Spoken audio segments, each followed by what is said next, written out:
अस्सलाम वालेकुम। कैसे हैं आप लोग? ठीक ठाक खैरियत से। मैंने 2 दिन पहले एक वीडियो बनाई थी जिसमें मैंने अपने बारे में बताया था कि मैं कराची में किस तरह से अपनी लाइफ का मैंने स्टार्ट लिया। मैंने नेटवर्किंग के बिज़नेस के अंदर कदम रखा था 2000 में। टाइल्स ज्वाइन की थी मैंने। टाइल्स के साथ साथ मैं काम करता हुआ 2000 में मैंने टाइल्स ज्वाइन की।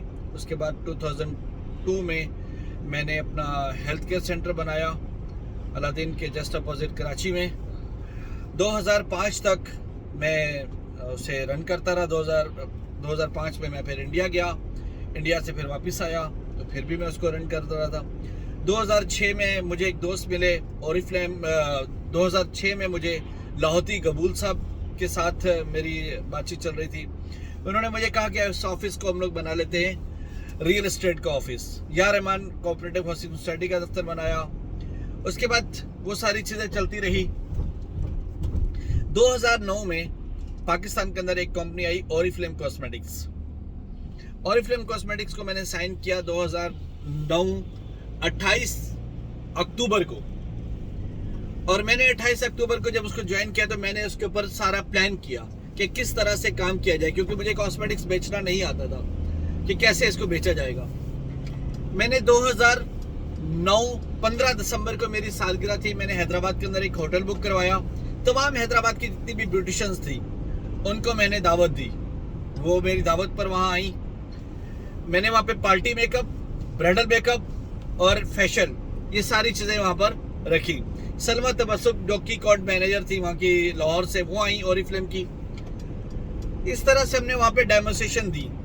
डेमोस्ट्रेशन देने के बाद मैंने एक दिन के अंदर 100 लोगों की ज्वाइनिंग करवाई 15 दिसंबर 2009 में। और सबके फीस के साथ शनाख्ती कार्ड की कॉपीज गई लाहौर। मेरे पास टास्क था ओरिफ्लेम कॉस्मेटिक्स का कि मैं 2010 जनवरी, फरवरी, मार्च उनको 4-4 लाख का बिजनेस दूंगा तो वो मुझे स्वीडन का वीजा देंगे। मैंने उनको अच्छी तरह से अपना बिजनेस करके दिखाया। मैंने बिजनेस में टॉप किया। मैंने एक्स्ट्रा अप्रैल का भी उनको 4 लाख का बिजनेस दिया। जनवरी, फरवरी, मार्च, अप्रैल। उसके बाद मुझे स्वीडन का वीज़ा उन्होंने लगा कर, मैंने पासपोर्ट दिया उनको, उन्होंने स्वीडन का वीज़ा लगा के दिया। मैं स्वीडन आया, 5 दिन में स्वीडन रहा। 4 जुलाई को मेरी फ्लाइट थी कराची से स्वीडन की। 7 जुलाई तक मैं स्वीडन में रहा। 7 जुलाई को मैं स्वीडन से जर्मनी आ गया। जर्मनी आकर मैंने साइलम किया। 3-4 महीने में मेरा साइलम पास हो गया। उसके बाद लोगों ने मुझे मुख्तलिफ काम के लिए पता चलता रहा। मेरी 1 साल के बाद 2010 में मैं आया। 2011 में मेरी फैमिली आ गई। मैंने यहाँ के थोड़ा बहुत जर्मन कोर्सेज वगैरह किए, जॉब की। जॉब के बाद फिर मैंने अपना काम करना शुरू किया। हैंडी मतलब मोबाइल के जो कवर्स होते हैं ना, वो बेचना मैंने शुरू की ट्रेन में।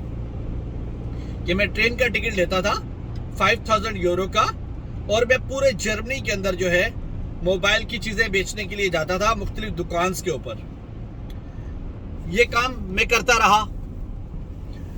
उसके बाद लेकिन मुझे और आगे बढ़ना था, अपने आप को और ज़्यादा मोटिफाई करना था मैंने। तो मुझे उससे अच्छी अर्निंग नहीं हो रही थी।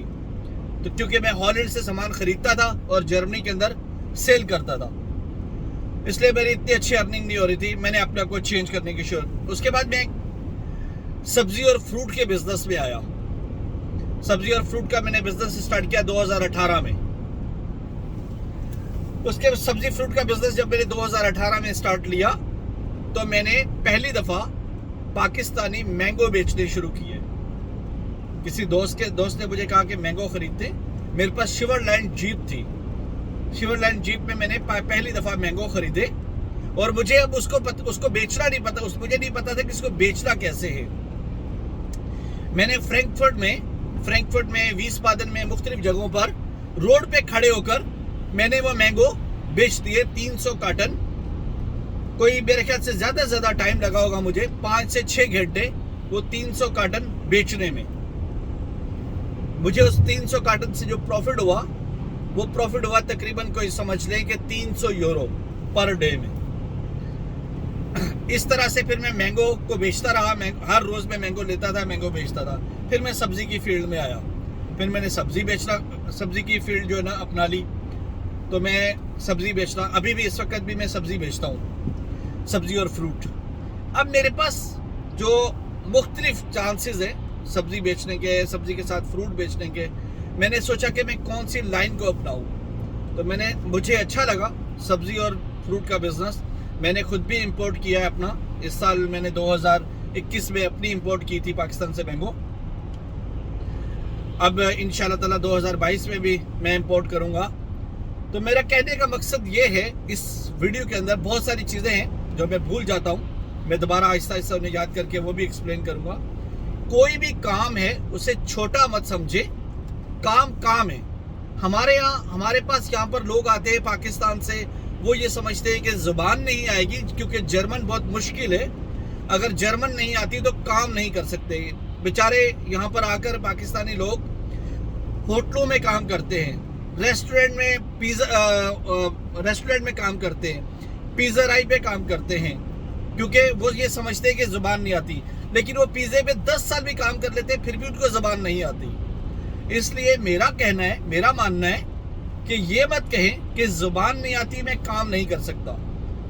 आपको ज़ुबान आए या ना आए, आप जर्मनी के अंदर इतना काम है, अगर आप काम करने वाले हैं तो आपके पास टाइम ही नहीं मिलेगा फारिग बैठने का, इतना काम है जर्मनी के अंदर।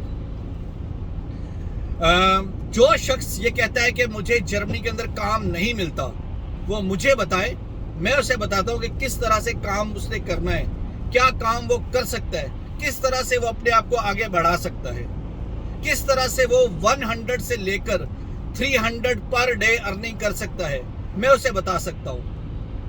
बहुत शुक्रिया, अस्सलाम वालेकुम, खुदा हाफिज।